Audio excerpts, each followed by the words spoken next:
ETV ప్రేక్షకులకి నమస్కారం. Cherukuri group సమర్పించు చెప్పాలని ఉంది కార్యక్రమానికి స్వాగతం. ఆయన ఒక ఆధ్యాత్మిక గాయకుడు, శాస్త్రీయ సంగీత విద్వాంసుడు, అంతేకాదు స్వర అవధానకర్త, గాన విద్యా ప్రవీణుడు శ్రీ జీవి ప్రభాకర్ గారు. వేలాది మంది శిష్యులకి శాస్త్రీయ సంగీతాన్ని, లలిత సంగీతాన్ని నేర్పించిన అగ్రశ్రేణి శిక్షకుడు ఆయన. ప్రఖ్యాత పీఠాలకు, దైవక్షేత్రాలకు సంగీతాన్ని సమకూర్చిన మహాజ్ఞానివారు. ఆకాశవాణి, దూరదర్శన్ టీవీ కార్యక్రమాలలో ఉత్తమ సంగీత దర్శకుడిగా సేవలందించిన శ్రీ జీవి ప్రభాకర్ గారు ఇవాళ మన చెప్పాలని ఉంది కార్యక్రమానికి అతిథిగా వచ్చేశారు. నమస్కారం సార్. నమస్కారం. చాలా సంతోషం మిమ్మల్ని కలుసుకోవడం. చాలా సంతోషం నాకు కూడా ఈ కార్యక్రమానికి రావడం ఈరోజు. సో మీరు ఒక సంగీత విద్వాంసులు కాబట్టి మన ఈ సంభాషణని మీకు అత్యంత ఇష్టమైన ఒక భక్తి సంగీతంతోనే ప్రారంభిద్దాం. తప్పకుండా. సుధామయీ సుధానిధే, సుధామయీ సుధానిధే, సుమసేరేక్షు కోదండే. సుధామయీ సుధానిధే, సుమసేరేక్షు కోదండే. సుధామయీ సుధానిధే, విధీంద్రనుత విధీంద్రనుత విమలదళయ, విధీంద్రనుత విమలదళయ, వేదసార విజయాంబికే. సనిప పమగ సగస సగమ పని సనిప పమగ సగస సని పని సగ సగమ పని సని సగ సగమగ సనిప సగప సగమ పని సని పమ ని సగమ పని. సుధామయీ సుధానిధే, సుమసేరేక్షు కోదండే. సుధామయీ సుధానిధే.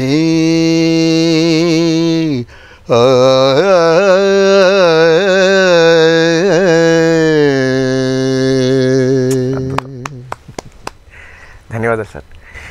సార్, ఇక నా ప్రశ్నలోకి వెళితే, మనకి కర్ణాటక సంగీతంలో త్యాగరాజస్వామి వారు స్థాపించిన ఒక ప్రామాణిక సృజన ఏమిటి, అండ్ వారికంటే ముందు ఉన్న సంగీత విద్వాంసుల వారి ద్వారా అప్పట్లో ఉన్న సంగీతం యొక్క స్వరూపం, స్వభావం ఎలా ఉండేవి?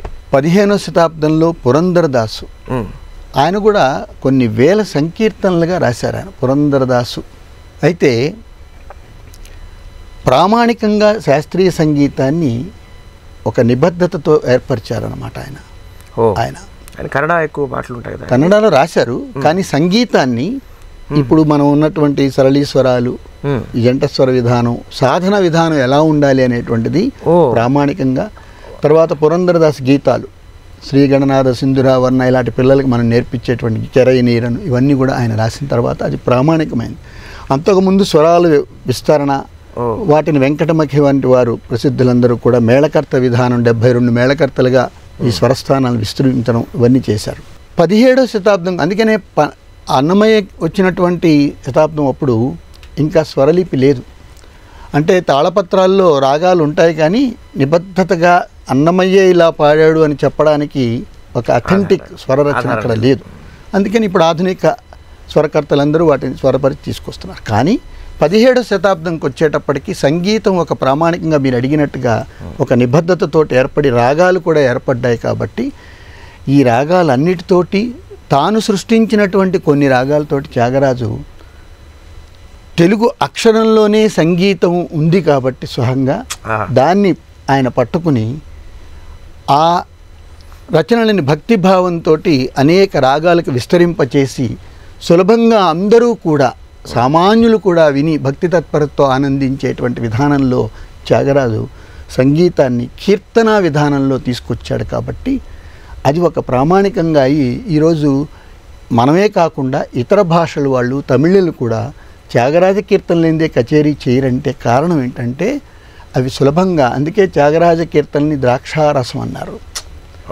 అంటే నోట్లో వేసుకోగానే ద్రాక్ష రసం వస్తుంది కదా, అలాగే వినేవాళ్ళకి ప్రతి వాళ్ళకి కూడా రామనన్ను బ్రోవర రామనన్ను బ్రోవర, ఇది అర్థం చేసుకోవడం పెద్ద ఇదేం లేదు. శ్రీరామ పదమని కృపజాలునే, మామూలు భాషలో ఆయన సామాన్యమైన భాషలో భక్తితోటి ఎలా వేడుకోవాలో చూపించి సంగీత జ్ఞానము భక్తి వినా సన్మార్గము గలదే అని నిజంగా అంటే అనుభవపూర్వకంగా భక్తి తత్పరతని విస్తారపరిచాడు. కాబట్టి త్యాగరాజు సంగీతానికి ఒక ఉద్యమకారుడు అని మనం తెలుగు వాళ్ళందరం కూడా గర్వంగా చెప్పుకోవాలి. అయితే సార్ మనకి శాస్త్రీయ సంగీతంలో 72 మేళకర్తలు ఉన్నాయి. అయితే ఈ మేళకర్తల యొక్క ప్రాధాన్యత ప్రాముఖ్యత ఏమిటి మన సంగీత సాధనలో? సంగీతానికి స్వరములు 7 సప్తస్వరాలు, స్వరస్థానములు 12.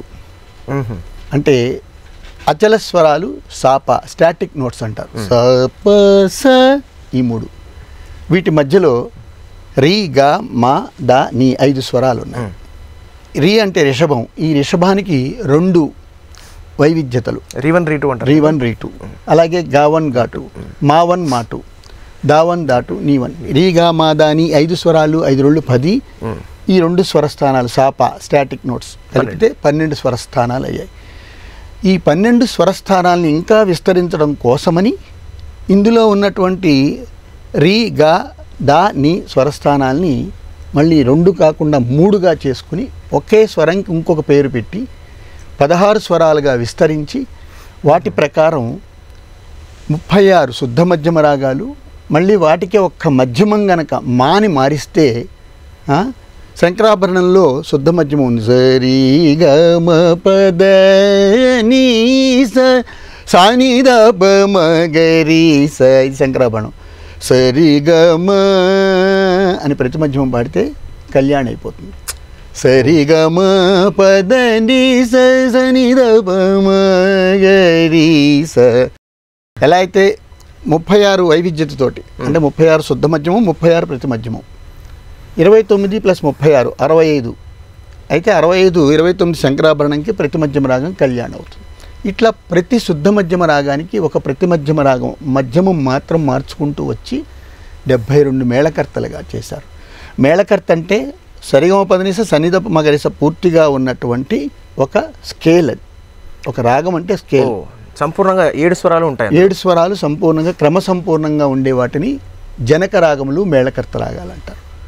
అలా 72 రాగాలను సృష్టించిన తర్వాత వాటి నుంచి ఇంకా జన్య రాగాలు రకరకాలు. ఈ కాంబినేషన్ అండ్ పర్మిటేషన్సే ఈ 72 మేళకర్తలు అలా ఏర్పడ్డది. ఇంత వైవిధ్యత కర్ణాటక సంగీతానికే ఉంది అని మనం చెప్పుకోవాలి. ప్రపంచం మొత్తంలో ఈ 12 స్వరాలు మనం సృష్టించినటువంటి ఈ కాంబినేషన్స్ తప్ప ఇంకా ఏ విదేశీయులు, ఏ దేశస్థుడు కొత్తగా ఏదో స్వరాన్నో ఏదో తెచ్చి ఒక రాగాన్ని సృష్టించలేడు. వీటిని బట్టే వెళ్ళాలి. గిటార్ మీద వాయించనండి, కొమ్ము మీద వాయించనండి ఆఫ్రికన్స్, లేకపోతే ఇంకోళ్ళు దిల్రుబా మీద అరేబియన్స్ వాయించనివ్వండి, దీన్ని బట్టే వెళ్ళాలి. భారతీయ సంగీతమే ప్రపంచ సంగీతానికి మూలం. అవే ఈ మేళకర్తలు.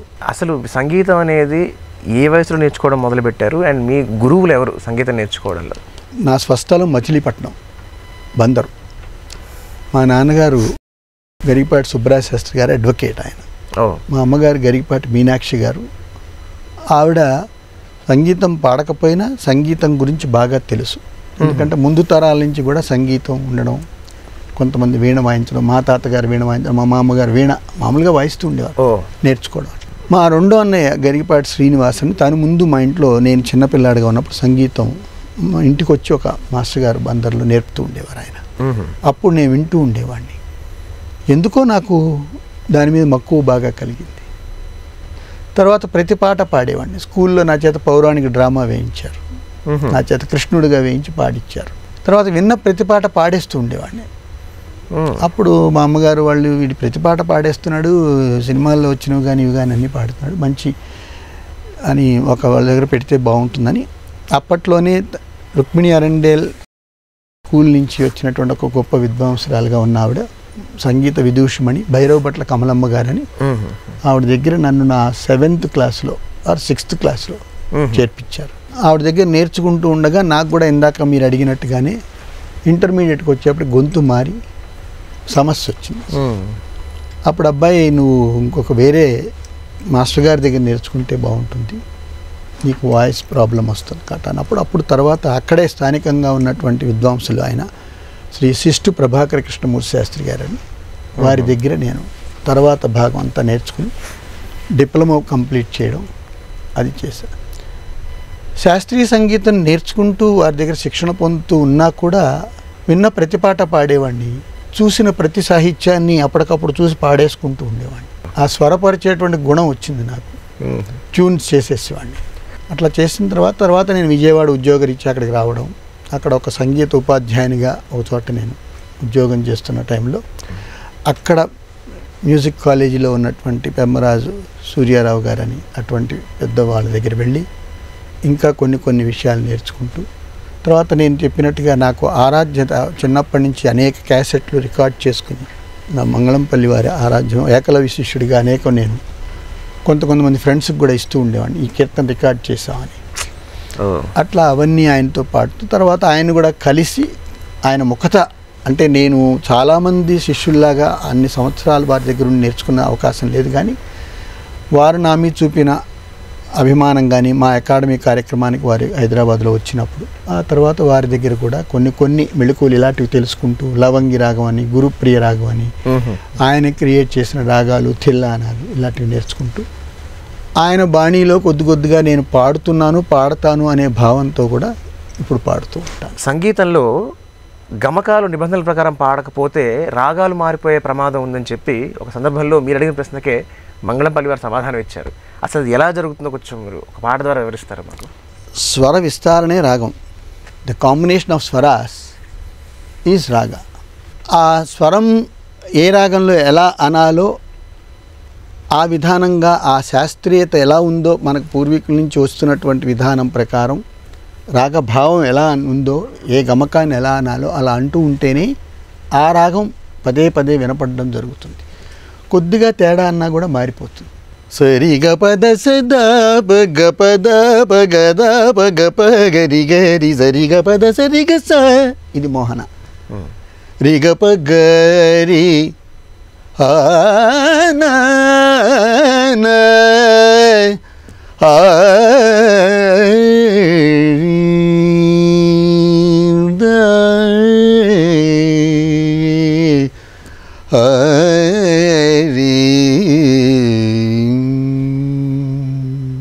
నను పలింప నడచి వచ్చితివో నను పలింప ఇలా పల్లవి పాడుతున్నాం. గప గరి సదరి సదప దసరి గరి సరి ఇది దీని అనుకున్న స్వరం. అది పాడేటప్పుడు గప గరి సరి సద అని పాడారనుకోండి, స్వరం మారిపోయింది. సరి పొరపాటున శుద్ధరేషపోయింది. స దా పాడాలి, సదా పాడారనుకోండి మారిపోయింది. కాబట్టి గమకం వేసిన పాఠం పాడినా దాన్ని తెలుసుకుని పాడాలి. మోహన రాగంలోనే గీతం చేస్తున్నారు, ఒక పాట చేస్తున్నారు. మృక్కేటి గోపాంగనల మోహనాకారము చిక్కని నవ్వులు నవ్వి శ్రీ వెంకటేశ్వరుడు మృక్కేటి గోపాంగనల. ఇది మోహన్లో ఉంది, గురువుగారు చేశారు, బాలమణి గారు.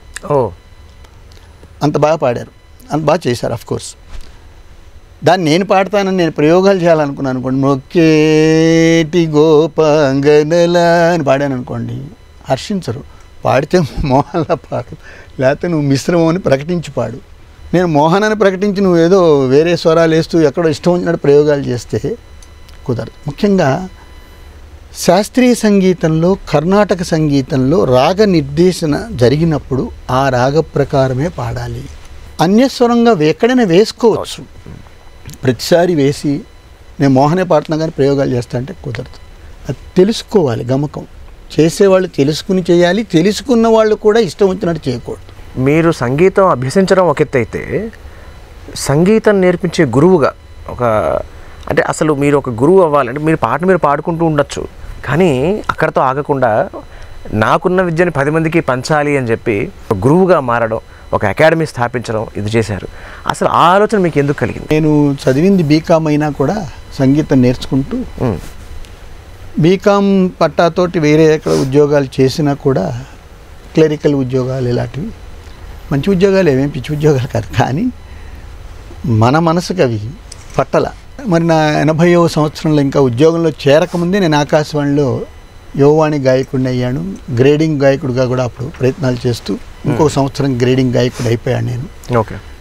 సో దీని మీద మక్కువ ఎక్కువ పెరిగి నేను దానికి సంబంధించిన ఉద్యోగమే చేయాలి అనుకుంటున్న సమయంలో నాకు విజయవాడలో ఒక పాఠశాలలో, ఒక మంచి ప్రతిష్టాత్మకమైన పాఠశాలలో నాకు మ్యూజిక్ టీచర్గా ఉద్యోగం వచ్చింది. అది నాకు వృత్తి ప్రవృత్తి చాలా ఇదైపోయింది. అయితే స్కూళ్ళల్లో మామూలుగా మనం ఎక్కువ శాస్త్రీయ సంగీతం పట్టి నేర్పం అని అందరినీ పాటించాలి కదా. లలిత సంగీతాలు కొన్ని నేను చూసిన దేశభక్తి గీతాల సాహిత్యాలు, భక్తి సాహిత్యాలు, అక్కడ సందర్భాన్ని బట్టి పండగల సాహిత్యాలు ఇవన్నీ నేనే కంపోజ్ చేసుకుని ఒక హార్మనీతో అట్లా ఉండి పాడిస్తూ ఉండేవాడిని. పాడించేటప్పుడు పిల్లల్లో డిఫరెన్స్ ఉండేది. కొంతమంది పాడగలిగేవారు, కొంతమంది పాడలేకపోయేవారు. చక్కటి గొంతులు ఉన్నా కూడా పాడలేకపోయేవారు. ఏమిటి పాడలేకపోవడానికి కారణం? సరైన జ్ఞానం వాళ్ళకి లేకపోవడం. కాబట్టి వీళ్ళకి శాస్త్రీయ సంగీత శిక్షణ ఇవ్వాలి అని అక్కడ మొదలుపెట్టా. ఏ పాటైనా పాడాలంటే శాస్త్రీయ సంగీత శిక్షణే కావాలి అని ముందు బేసిక్స్ అన్నీ నా క్లాసులో వాళ్ళకి నేర్పిస్తూ పాడుతూ చెప్తూ, ఆ తర్వాత ఏమైందంటే కొంతమంది సహజంగానే మాకు విడిగా నేర్పిస్తారా, మా పిల్లలకి విడిగా నేర్పిస్తారా మీరు క్లాసికల్, ఇట్లా మొదలైంది. గురుకుల వ్యవస్థ నా దగ్గర 10 మంది, 20 మంది, 30 మంది, 40 మంది, 50 మంది, అక్కడ 15 ఏళ్ళు ఉన్నారు విజయవాడలో. ఆ 15 సంవత్సరాల్లో ఇలా చాలా మంది నేర్చుకోవడం జరిగిపోయింది. వాళ్ళని ఈ బృందగానాలు, భారత్ వికాస్ పరిషత్ అని వీటిల్లో ఎక్కడికి తీసుకెళ్ళినా అంత నిర్దిష్టంగా వాళ్ళు పాడేటప్పటికి జాతీయ స్థాయిలో కూడా ప్రథమ స్థానం వచ్చింది వాళ్ళకి పోటీల్లో. ఎందుకు వచ్చింది అంటే నేను నేర్పడం వల్ల కాదు, నేను శాస్త్రబద్ధంగా స్వరబద్ధంగా వాళ్ళకి నేర్పి పాడించబట్టి, అది ఏకగీతంగా చక్కగా వినపడబట్టి ఎక్కడ వాళ్ళు పాడుతున్నా అక్కడ అంత బాగా వచ్చింది. నేను కూడా మరి డిప్లొమా అవన్నీ చేశా కాబట్టి ఈ విధానాన్ని వీళ్ళకి నేర్పాలనేటువంటిది నేను కూడా ఇంకా తర్వాత స్కూల్ అయిపోయాక సమయం అంతా దీని మీదే పెట్టి నేను సాధన చేస్తూ అందరు నేర్పేవాడిని. అనేక రకాలైన ప్రోగ్రాంలు విజయవాడలో 15 సంవత్సరాల్లో చేసేసాం. నేను నారాయణ తీర్థ తరంగాలు, జయదేవ్ అష్టపదులు, తెలుగు గజల్స్, మళ్ళీ మామూలు కచేరీలు, లలిత సంగీత విభావరులు అన్నీ నేను చేయించడం పాడడం అన్ని రకాలు అయిపోయాయి. అయిపోయాక నృత్య సంగీతం కూడా నేను స్వరపరచడం జరిగింది. కూచిపూడి నృత్యాలు, వాటికి కొంతమంది నాట్యాచారులు నాకు సన్నిహితులుగా ఉండబట్టి అలాంటి కొన్ని బ్యాలేస్కి కీచక వధ అనే ఒక నృత్య రూపకానికి సంగీతం కూర్చడం, వామన అనే ఒక సంగీత రూపకానికి సంగీతం కూర్చడం, నృత్య రూపకాన్ని, ఇట్లా ఇవన్నీ పాడుతూ ఉండగా వెంపటి చిన్న సత్యం గారికి నేను నేపథ్య గానం అందించే అవకాశం కలిగింది. వారి నృత్య గానం ఇలా ఆయన విని అతను బాగా పాడతాడని అలా అవి చేస్తూ ఉండగా శోభానాయుడు గారు నాకు కూడా పాడాలి మీరని అడిగారు. అప్పుడు అక్కడున్న గాయకులతో పాటు నేను కూడా వారి యక్షగానాలకి పాడడం. అప్పుడు ఏమైంది, విజయవాడ నుంచి హైదరాబాదు మాటికి వస్తూ మెడ్రాసు వస్తూ ఉండాల్సి వచ్చేది. ఆ సందర్భంలో అనేక సార్లు రికార్డింగ్స్ కూడా హైదరాబాద్ వస్తున్నప్పుడు ఇక్కడికే వచ్చేస్తే బాగుంటుందని 1997 83 నుంచి 97 దాకా విజయవాడలో ఉన్నవాడిని. 14 సంవత్సరాల తర్వాత హైదరాబాద్ వచ్చేసి హైదరాబాద్లో ప్రాథమికంగా నేనని ఇక్కడ ఎవరికి ఇంకా కొంతమందికే తెలుసు కాబట్టి నేను నిర్వహించేటువంటి సంగీత శిక్షణ విధానాన్ని ఇక్కడ ఎస్ఎస్ మ్యూజిక్ అకాడమీ అని ఒక అకాడమీని స్థాపించి ఒక 3 పిల్లలతోటి స్థాపించాను అకాడమీ అని 1997లో. ఎస్ఎస్ అంటే సార్? ఎస్ఎస్ అంటే మా నాన్నగారి పేరు సుబ్బరాయ శాస్త్రి గారు, అది ఎస్ఎస్. మా అమ్మాయిలు 2 పేర్లు శృతి, స్రవంతి, అది ఎస్ఎస్. 2 ఎస్ఎస్లు అనమాట. సో ఆ ఎస్ఎస్లో మీకు ఎస్ఎస్ వచ్చింది బోల్డ్, అది ఎస్ఎస్ వచ్చింది. అది మంచి పద్ధ, నిజంగా మాట సత్యం. ఆ ఎస్ఎస్ వల్ల ఎస్ఎస్ నాకు చాలా వచ్చింది. నేను ఎవరు అని తెలియడం జరిగింది. అలాగే గురువుగారు మంగళంపల్లి వారు మా ఫంక్షన్ గెస్ట్గా వచ్చి ఇతని అకాడమీ పేరు ఎస్ఎస్ మ్యూజిక్ అకాడమీ ఎందుకలా పెట్టాడంటే, అతను సంగీతానికి ఎవరు వచ్చినా, నా శ్రీమతి కూడా తను పాడుతుంది, డిప్లొమా హోల్డరు, కీబోర్డ్ వాయిస్తుంది, తను నిత్యం ఎప్పుడు అందరికీ నేర్పడం ఇచ్చేస్తూ ఉండేది. మేమిద్దరం కలిసి అట్లా రన్ చేసాం అకాడమీ. ఆయన వచ్చి మా ఇద్దరిని చూసి, ఆవిడ పేరు లలిత ప్రభాకర్లు ఇద్దరు సంగీతం కోసం ఎవరిది వాళ్ళ దగ్గరకు వచ్చినా వాళ్ళు ఎస్ ఎస్ అంటారు, నో అన్నారు. అందుకని ఎస్ఎస్ మ్యూజిక్ అకాడమీ అన్నాడు. సార్, మీరు ప్రపంచవ్యాప్తంగా ఎన్నో వేదికలపైన స్వరరాగ అవధానం అనే పేరిట కార్యక్రమం నిర్వహించారు. అసలు ఆ స్వరరాగ అవధానం ఏమిటి, దానివల్ల మన శాస్త్రీయ సంగీతానికి చేకూరిన లాభం ఏమిటి? స్వరరాగ అవధానం అనేటువంటి ప్రక్రియ ఎందుకు మొదలుపెట్టానంటే విచిత్రం ఇది. నేను అన్ని రకాల కార్యక్రమాలు చేశానండి. శాస్త్రీయ సంగీతం పాడాను, లలిత సంగీతం పాడాను, ఘంటసాల గారి పాటలు పాడాను. ఎక్కడ? అంతర్జాతీయ వేదికల మీద. కొన్ని చోట్ల క్లాస్ రూమ్లో నుండి వేరే చోట నుండి ఇలాగే కొన్ని డిమాన్స్ట్రేషన్స్ చేయాల్సి వచ్చేది. అంటే ఏంటి, మీరు అన్నట్టు సాహిత్య భావం ఎలా ఉండాలి, సాహిత్యం తాళంలో ఎలా ఇమిడితే ఎలా ఉంటుంది, సంగీతంలో రాగ ప్రక్రియలు ఎలా ఉండాలి, రాగం ఎలా ఉంటే ఎలా ఇమిడితే ఎలా ఉంటుంది, ఇలాగా. వీటిల్లో టెక్నికల్గా ఇంకా చాలా ఉన్నాయి ఇంట్రెస్టింగ్ పాయింట్స్ సంగీతంలో. నిషిద్ధ స్వరం అంటారు. నిషిద్ధ స్వరం అంటే వర్జిత స్వరాలు అంటారు. వర్జిత స్వరాలు అంటే కొన్ని స్వరాలు లేకుండా ఇందాక నేను చెప్పినట్టు పాట అవి ఉండకూడదు. తాళ ప్రక్రియలు, చతురస్రాన్ని తిస్రంలో పాడడం, తిస్రాన్ని ఖండంలో పాడడం, పల్లవులు పాడేటప్పుడు అన్ని రకాల గతుల్లో పాడుతూ ఉంటారు, ఒక లైన్ తీసుకుని పల్లవి. ఇవన్నీ అన్ని రకాలు నేను చేయగలిగినవి చేయడం, పాడగలిగినవి పాడడం అన్నీ చేశా. ఇవన్నీ డిమాన్స్ట్రేట్ చేయాల్సినటువంటి పరిస్థితులు కొన్ని చోట్ల వస్తున్నాయి. నన్ను కొంతమంది కూర్చుని అమెరికాలో కానీ, సింగపూర్లో, దుబాయ్లో అడిగినప్పుడు నాకు ఒక ఐడియా తలుపుకొని వచ్చింది. ఈ విధానాలన్నింటినీ కలిపి అవధానంగా పెడితే ఎలా ఉంటుంది. సాహిత్య అవధానం ఉంది, అవును. సంగీత అవధానం అంటే ఏంటి అంటే, ఇప్పుడు మీరు ఇంకా 4-5 కూర్చుని ఒక 7-8 మంది మేము ఒక సాహిత్యం ఇస్తాము, మీరు ఒక రాగంలో పాడండి అంటే నాకు ఇష్టమైన రాగంలో పాడడం చాలా తేలిక. అప్పుడు అడిగేవాళ్ళు లోకు అయిపోతాడు. కాదు, మీరు రాగం నిర్దేశిస్తే నేను పాడితే అది కొంత విఘ్నత. పర్లేదు, మనం అడిగిన రాగం పాడుతున్నాడు ఈయన అని. ఊరికి రాగాలు అడిగి 9 రాగాలు 10 రాగాలు అడిగి ఇందులో పాడండి అంటే పాడేసేయచ్చు. లేదా ఒక 20 రాగాలు ఇస్తారు, ఆ 20 రాగాల్లో ఒక రాగంలో పాడండి అంటే పాడేయచ్చు. రాగ మార్పు నేను ఒకటి అడుగుతాను, రాగంలో పాడాలి. రాగమాలిక కొందరిలో నెలకొన్న మీరు పాడతారు. పాడిన తర్వాత పృచ్ఛకులు అంటారు, ఇది నేను హిందోళలో పాడానండి గురువుగారు, పల్లవిని హిందోళలో ఉంచి శ్రీరంజన్లో ఒక చరణం, ముఖారిలో ఒక చరణం, సొరటిలో ఒక చరణం ఇప్పటికిప్పుడు పాడండి అంటారు. ఆ సాహిత్యం ఇచ్చి తినే కొండల్లో నెలకొన్నాను, నాకు తెలియని సాహిత్యం ఏదో ఇస్తే అప్పటికప్పుడు పాడాలి. ఇది కదా అవధాన ప్రక్రియ అంటే. ఇది అవుతుండగా పక్కన ఇంకో పృచ్ఛకులు తాళం గురించి చెప్పాలి, తాళ మార్పులు ఎన్ని విధాలుగా ఉంటాయని. సో ఒక తాళంలో ఉన్నటువంటి దాన్ని ఇంకో తాళంలో పాడండి అని అడుగుతారు. గమన ఇది ఉందనుకోండి, దీన్ని మీరు తిస్రంలో పాడండి, తక్కిట తక్కిట సామజవర గమ తక్కిట తక్కిట తక్కిట ఇలా పాడుకుంటూ వెళ్ళాలి. ఇది తాళ ప్రక్రియ. ఒక పృచ్ఛకులు అడుగుతారు అప్పటికప్పుడు. అవధానంలో అంతే కదా, అప్పటికప్పుడు సృష్టిస్తారు సాహిత్యంలో. మూడవది భావమార్పు, రసమార్పు. ఒక శోకంలో ఉన్నటువంటి దాన్ని జానపదంలో పాడండి అని ఒక ఆయన అడుగుతాడు అప్పటికప్పుడు. ఆయన ఏదో పాట పాడి మనకేం చెప్పరు. ఓకే, అప్పుడు నేను దాన్ని వాడు అడిగిన స్టైల్లో దాన్ని పాడి వినిపించాలి. దేశమును ప్రేమించుమన్నా మంచి అన్నది పెంచుమన్నా ఇది ఉంది. వట్టి మాటలు కట్టి పెట్టోయ్ గట్టి మేల్తల పెట్టవో ఉద్యమ గీతం.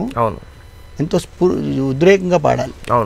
ఒక ఆయన అంటాడు, పాడి విసిగిపోయాడు. ఆయన విసిగిపోయి ఫ్రస్ట్రేట్ అయ్యి బాధతో పాడుతున్నాడు. ఎలా పాడతాడు చూపించండి అంటారు. దేశమును ప్రేమించుమన్నా మంచి అన్నది పెంచుమన్నా. నా ఓపిక అయిపోయింది. అడిగి మీరైనా చేయండి బాబు అని. ఈ ప్రక్రియని అప్పుడు చూపించాలి. ఎందుకు చూపించాలి? నేను ఇందాక చెప్పినట్టు సాహిత్యానికి అనువైనటువంటి సంగీతం చేస్తేనే ఆ పాట రసస్ఫూర్తితో వస్తుంది. ఇలా గనక మార్పులు చేస్తే రసస్ఫూర్తి చచ్చిపోతుంది. కాబట్టి భావానికి రసస్ఫూర్తి ఉంది అని నిరూపించడం కోసం ఆ డిమాన్స్ట్రేషన్లో ఈ ప్రశ్నకు సమాధానం. సరే, ఇప్పటిదాకా మనం సంగీతం గురించి మాట్లాడుకుందాం. ఇప్పుడు సాహిత్యంలోకి వద్దాం. సంగీతం వైపు ఉన్న మీ మనసు ఒకసారి సాహిత్యం వైపు మీ మనసు పడింది కాబట్టి అది మనసు పాడిందిగా ఒక పుస్తకం ద్వారా బయటకు వచ్చింది. సో ఏమిటి ఆ మనసు ఏం పాడింది? నేను సాహిత్యాలు రాయలా, నేను రచయితను కాదు. ఈ పుస్తకం కూడా నేను రాసింది సాహిత్యాలు కాదు. అది ఓకే. నేను కొన్ని రాశాను, పాటలు రాశానంటే ఒక ఇన్స్పిరేషన్ తోటి, ఒక పిల్లల కోసం ఒక పాట, గురువు గారి మీద ఒక చిన్న కీర్తన, అట్లాంటివి. నేను గాయక ప్రియ రాగంలో వర్ణం, ఇలాంటివి నా ప్రయోగాలుగా రాశా. కానీ బాహాటంగా నేను కీర్తనలు రాస్తాను, పాడతానని ఏ వేదికల మీద ఆ సాహసం నేను చేయలే. ఎందుకంటే సాహిత్యానికి ఉన్న అంటే నియమాలు, దానికి సంబంధించిన విలువలు కొన్ని ఉన్నాయి. అవి మనం కాపాడి ఉన్న వాటిని పాడితే చాలు చక్కగా. అయితే ఈ మనసు పాడింది పుస్తకం 40 సంవత్సరాలు, సుమారుగా 45 ఏళ్లుగా నేను స్వరపరుస్తూ ఉన్న పాటల్ని అనేక సందర్భాలు, అనేకం. అవన్నీ ఆకాశవాణి కోసం, దూరదర్శన్ కోసం, వేరే సందర్భాల కోసం, ప్రభుత్వ వాళ్ళు మాకు అడిగితే వాళ్ళ కోసం, ఏ నాయకులైతే వాళ్ళ కోసమే. మనకు అందరూ ఒకటే, మన అందరూ ఆదరించే వాళ్ళే. అలా చేస్తున్న సందర్భంలో నాకు ఒక లక్షణం ఏంటంటే, ఏ సాహిత్యాన్ని మీరు ఒక సాహిత్యం ఇచ్చి సంగీతం చేయండి అంటే నేను చేసేసి ఇచ్చేసి ఆ సాహిత్యాన్ని జాగ్రత్తగా ఒక ఫైల్లో పెట్టుకుంటా, పరేను అంత విలువగా దాచుకుంటా.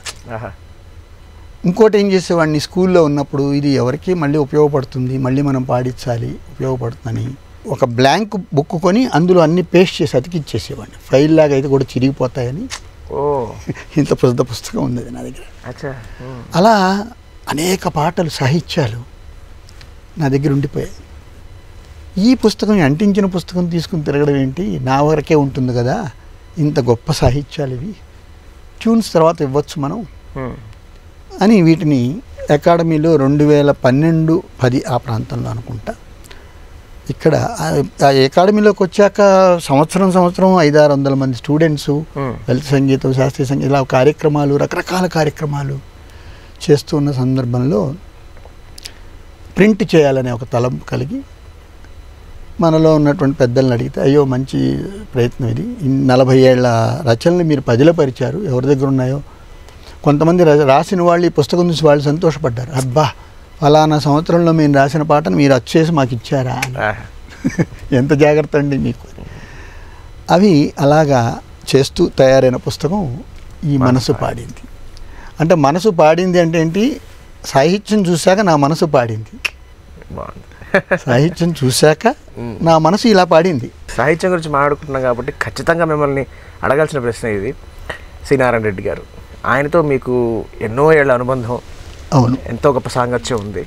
సో నారాయణ రెడ్డి గారితో మీకున్న సందర్భాల్లో, అంటే ఆయనతో గడిపిన సమయాల్లో చమత్కారవంతమైనది ఏదైనా మాతో పంచుకోండి. అలాగే మేము విన్నది ఏమిటంటే, మీ బిరుదు కూడా ఒకసారి ఆయనే పెట్టడం జరిగింది. అది ఎలా జరిగింది, అది ఏమిటది? హైదరాబాద్ వచ్చే ముందే ఒక కార్యక్రమంలో నారాయణ రెడ్డి గారు నన్ను విజయవాడలో చూశారు.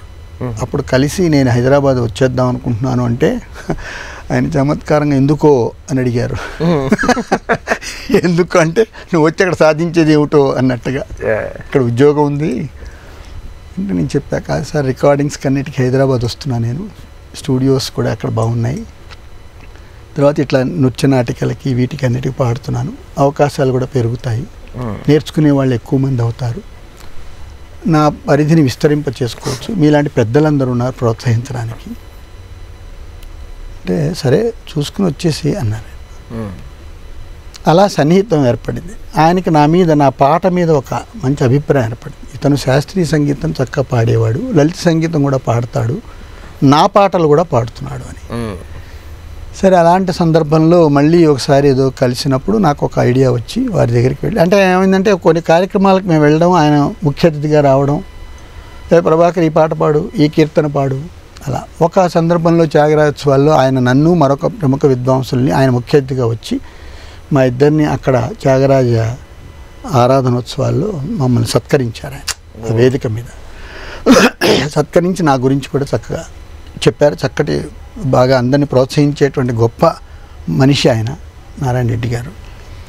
సరే, ఆ టైంలో నేను ఒక మాట అన్నా, సార్ నాకు కోరిక ఉందన్న. ఏమిటన్నా? మీరు తెలుగు గజళ్ళు పాడారు కదా, అవి నేను పాడాలనుంది అన్నాను. పాడు అన్నారు. పాడు కాదు, నేను ఎక్కడో పాడుకోవడం కాదు, మీ సమక్షంలో పాడాలి, మీరు అవకాశం ఇస్తాను, ఏదైనా వేదిక మీద అవకాశం ఇస్తాను తప్పకుండా అని ఆయన ఏం చేశారంటే అది మనసులో పెట్టుకుని వారి శ్రీమతి గారితో సుశీలా నారాయణ రెడ్డి అవార్డ్స్ అని ప్రతి సంవత్సరం ఇప్పటికీ ఇస్తున్నారు ఒక సంస్థ ద్వారా. అలా ఇచ్చే సందర్భంలో ఆ రోజు అతని కార్యక్రమం పెట్టండి అని కొన్ని గజల్స్ పాడా. అందులో ఒక చిన్నది వినిపిస్తా ప్లీజ్. పరుల కోసం పాటుపడని నరుని బ్రతుకు దేనికని, మూగనేలకు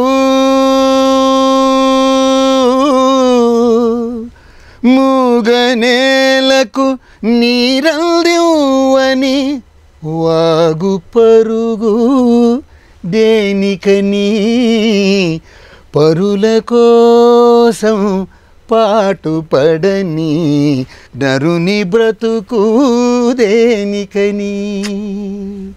ఇలాగ ఆయన రకరకాలు రాశారు. ఆ రోజు ఇది పాడేటప్పటికి ఆడిటోరియంలో అసలు విపరీతమైన రెస్పాన్స్, స్పెల్ బౌండ్. కొత్తగా నారాయణ రెడ్డి గారి సినీ గీతాల వల్ల అవన్నీ జరుగుతున్న టైంలో ఈ కార్యక్రమం ఆయన పెట్టడం, నేను ఒరిజినల్ మన గజల్ సంప్రదాయంలో సితారు, హార్మోని ఇవన్నీ పెట్టుకుని ఇలా 12 పాడడం పడేటప్పటికి ఆయన చాలా ఆత్మీయత పెరిగింది. అంటే ఇతను చాలా వైవిధ్యత కలిగిన వాడు అని. అప్పటి నుంచి నేను ఏ ఫంక్షన్ పిలిచినా పాప ఎన్ని పనులున్నా వచ్చేవారు, మాట్లాడేవారు. అది నాకు ఎప్పుడు కూడా జీవితంలో అటువంటి వాళ్ళతోటి నేను సన్నిహితంగా మెలగడం అనేది ఒక అదృష్టం. అది మీరు సంగీతం సమకూర్చిన ఈ కార్యక్రమాలన్నీ ఒక ఎత్తు అయితే కొన్ని ప్రతిష్టాత్మకమైన పీఠాలకి అంటే కంచికామకోటి పీఠానికి కానీ, అలాగే సత్యసాయిబాబా గారికి కానీ, అలాగే గణపతి స్వామి వారికి కానీ, వీరికి కూడా మీరు సంగీతాన్ని సమకూర్చారు. సో ఆ అనుభవాలు, ఆ జ్ఞాపకాలు మాతో పంచుకుంటారు. నా మ్యూజికల్ లైఫ్ మ్యూజిక్ ట్రాక్లో నేను ఎప్పుడూ లిఖించుకోదగిన చివరి దాకా కూడా. ఎందుకంటే అదొక ప్రాప్తం అనాలి నేను దాన్ని, నేను అవకాశం అని కూడా అనను. అటువంటి మహనీయులు, సిద్ధపురుషుడు వాళ్ళు నన్ను పిలిచారంటే.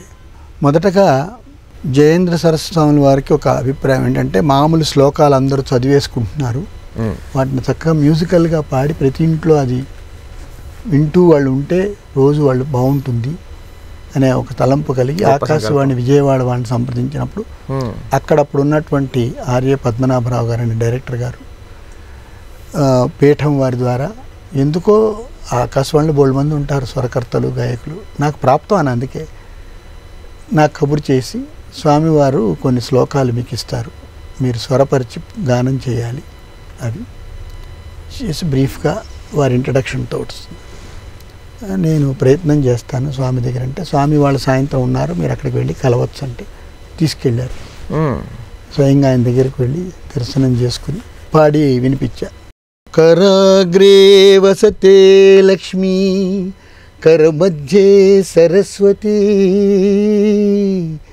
కరమూలేతు గౌరీస్య ప్రభాతే కరదర్శనం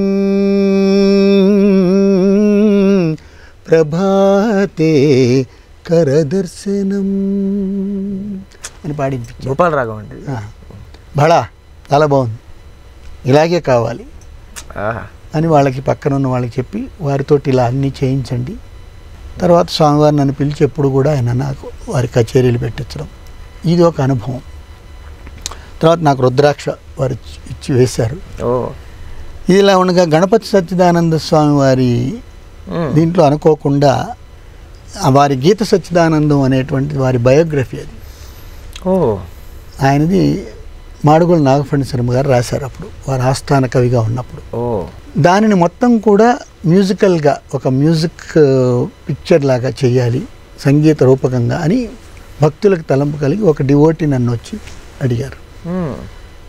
అడిగితే నేనన్నా నాగఫణి శర్మ గారు ఉన్నారు, ఆయన చక్కగా పాడతారు కదా అంటే, లేదు ఆయన ఒక్క రకంగానే పాడతారు, ఇది సీన్ టు సీన్ వైవిధ్యంతో కంపోజ్ చేసి మీరు పాడాలి, కోరస్ ఉన్న చోట కోరస్ తోటి, ఫీమేల్ ఉన్న చోట ఫీమేల్ తోటి. సరే అన్న మైసూర్ తీసుకువెళ్ళారు. అప్పుడు స్వామివారి స్పెషల్ ఇంటర్వ్యూ, స్వామివారి దగ్గరికి వెళ్ళి ఇంటర్వ్యూ తీసుకుని, వారు ఈ సందర్భంలో స్వామివారు బాలస్వామి గారుగా ఉన్నప్పుడు ఉయ్యల్లో ఊపుతున్నప్పుడు ఆయనకి సంగీతం వచ్చు కాబట్టి ఈ రాగంలో పాడాలి, మీరు ఇక్కడ ఈ రాగం నీలాంబరి పెట్టండి, ఇక్కడ శివరంజని పెట్టండి అలా నాకు చెప్తే ఓ వారి ఆయన చెప్పారు. ఆయన సంగీతం నాదయోగి, పాటలు బాగా నాదయోగి కాబట్టి ఆయన ఆ మొత్తం ఇక్కడ రికార్డ్ చేసి వారికి ఇచ్చి, తర్వాత వారి స్వామి దత్త భజనలు కూడా వారు స్వరపరిచిన కూడా నేను పాడేవాడిని ప్రతి కాన్సెప్ట్లో. తర్వాత నాకు బ్లెస్సింగ్స్ ఇచ్చి ఒక బ్రేస్లెట్ వేసి, నువ్వు ప్రతి చోట వెళ్ళి స్వామి భజనలు పాడుతూ ఉండాలి ఎక్కడికి వెళ్ళినా అని చెప్పి అనడం అదొక అద్భుతమైనటువంటి ఘట్టం. సత్యసాయిబాబా వారి 75th జయంతికి పుట్టపర్తిలో నేను వెళ్ళి పాడినప్పుడు స్వామివారు బ్లెస్సింగ్స్ నాకు ఇవ్వడం, ఆ అనుగ్రహం, అంతమంది వేలాది భక్తుల్లో నేను అక్కడ పాడడం, వారి మీద కొన్ని పాటలు చేయగలగడం. అలాగే రామకృష్ణ మిషన్కి పరమార్థానంద స్వామి ఉన్నప్పుడు ఆయన పిలిచి భజన్స్ ఇవి మళ్ళీ ఓల్డ్ మోడల్లో ఉన్నాయి, కొద్దిగా ఇలా చేయాలి ప్రభాకర్ గారు అంటే అది చేయగలగడం. అది కాకుండా 2015లో చిన్నజీయర్ స్వామి వారు మన రామానుజుల వారి సహస్ర జయంతి ఉత్సవాలు చేస్తున్న సందర్భంలో ఇక్కడ హైదరాబాదులో 1500 మందితోటి రామానుజ కీర్తనలు పాడించాం. నేను కావాలని తాపత్రయపడితే వచ్చినవి కాదు, నా ఊహలో కూడా, నాకు తాపత్రయం కాదు అసలు, ఊహలో కూడా లేనివి. అంటే నేను ఎప్పుడు నా గురించి నేను మనం ఎంత మన పని చేసుకుంటూ పోదాం అనుకుని దృష్టిలో ఉన్నప్పుడు ఎందుకో భగవంతుని యొక్క అమ్మవారు శ్రీమన్నారాయణుడు కటాక్షం, ఈ ప్రాప్తం అన్నీ నాకు లభించాయి. ఒక సంగీత దర్శకుడిగా, ఒక సంగీత విద్వాంసుడిగా ఎన్నో గీతాలకి స్వరకర్తగా మీరు వ్యవహరించుంటారు. అయితే మీరు కంపోజ్ చేసిన వాటిల్లో మీకే ఆశ్చర్యం కలిగించిన పాటలు కొన్ని ఉంటాయి. అంటే ఏది ఇష్టం అంటే చెప్పడం చాలా కష్టం నాకు తెలుసు, కానీ టక్కని అది భలే జరిగిందే అని మీకే ఆశ్చర్యం కలిగించే సందర్భాలు కొన్ని ఉంటాయి. వాటిలో ఏదైనా ఒకటి మాకు అలాంటి అనుభవాన్ని షేర్ చేసుకోగలరు? తప్పకుండా. 1987లో మీరు సందర్భం గుర్తు చేశారు కాబట్టి చూస్తున్నా. 1988లో ఆడియో ఆల్బమ్స్ బాగా వెళ్తున్నాయి, క్యాసెట్స్ ప్రచారం ఎక్కువ. ఆ టైంలో విజయవాడలో దుర్గా టెంపుల్ వాళ్ళు అమ్మవారి పాటలు చేయాలి, దుర్గా అమ్మవారివి అని అనుకుని మహాకవి దాశరథి గారి అప్రోచ్ అయ్యి వారి చేత రాయించారు. రాయించిన తర్వాత అప్పటికే నేను లలిత గీతాలు ఇవన్నీ కంపోజ్ చేసి పాడుతున్నా కాబట్టి, ఇతను కొత్తవాడు కాబట్టి ఇతనితోటి స్వరపరుచుతాం, ఇవి శాస్త్రీయ సంగీతం భక్తి సంగీతం అన్నీ తెలిసి బాగా పాడుతున్నాడు కాబట్టి అని నన్ను ఎంపిక చేసుకున్నారు. నాకు గొంతులో పచ్చివెలక్క ఎక్కడ పడిందంటే అక్కడ రచయిత మహాకవి దాశరథి గారు, నేను స్వరపరచడం, పాటలు రాస్తూ అన్నట్ట ఎవరు స్వరపరుస్తారు ఇది అన్నట్టు. సమానంగా సినిమా వాళ్ళు అన్నప్పుడు వాళ్ళు వారి ఎక్స్పెక్టేషన్స్లో కానీ ఏదైనా ఆడియో ఆల్బమ్ ప్రజల్లోకి వెళ్ళేదంటే, మా దగ్గర ఇట్లా కొత్తగా అతను ఉన్నాడు బాగా చేస్తాడు అంటే, అలాగే అని ఆయన చమత్కారం ఏంటంటే, ఎందుకన్నారో తెలీదు, నా అదృష్టమో లేకపోతే ఆయనకు అనుమానమో, నేను దగ్గరుండి చేయించుకుంటానంటే అయితే పంపిస్తామండి అతన్ని అన్నారు. లేదు లేదు నేనే విజయవాడ వస్తాను. అది ఒక కాకతాళీయ సంఘటన. ఆయన వస్తున్నారట, మీరు ట్యూన్ రెడీ చేయాలి, ఆయనకి నచ్చితే మిమ్మల్ని ఉంచుతాం లేకపోతే లేదు. లోపలికి వెళ్ళి ఆయన చూడడమే నాకు ఒక పెద్ద వరం అన్నమాట. నిజంగానే నేను మహాకవి దాశరథి గారిని చూస్తున్నానా, అప్పుడు ఆయనతో పరిచయం, ఇంకా నారాయణ రెడ్డి గారి కన్నా ముందే అనుకోవాలి. ఓకే, ఆ స్థాయి కవిని. సరే నమస్కారం పెడితే, నువ్వే కదా చేస్తున్నావు కదా నాన్న, కూర్చో చేయి. ఫస్ట్ పాట మనసులో పెట్టుకున్నా, ఆయనకి తెలియదు. ఈ అంబికా దుర్గాంబిక రాశారు సార్, అది పాడతా నేనన్నా. ఏది పాడన్నారు అంటే పాడడం అనగానే ఇంకా అంబికా దుర్గాంబికా జగదంబికా అన్నాను. ఆహా అన్నారు, అంతే. అమ్మ మార్కులు పడ్డాయి. నువ్వు చదువుకున్నావా అని అడిగారు. ఇవి సాహిత్యాలు. చదువుకున్నాను సార్ అన్న. చదువుకుని ఇలా చేసావే అంటారేమో అని అనుకున్నా, అందుకే బాగా చేసావు అన్నారు. అమ్మ వాళ్ళ మొహాలు కూడా చేయించుకున్న, వాళ్ళ మొహాలు కూడా కాన్ఫిడెన్స్ వెలిగిపోయాయి. మీ గురించి, మీ ప్రస్థానం గురించి మాట్లాడుకున్నాం, కానీ మీ ప్రస్థానంలో మీతో పాటు మీతోనే ఉండి మీకు సహాయ సహకారాలు అందించిన మీ శ్రీమతి గారి గురించి, అలాగే మీ పిల్లల గురించి.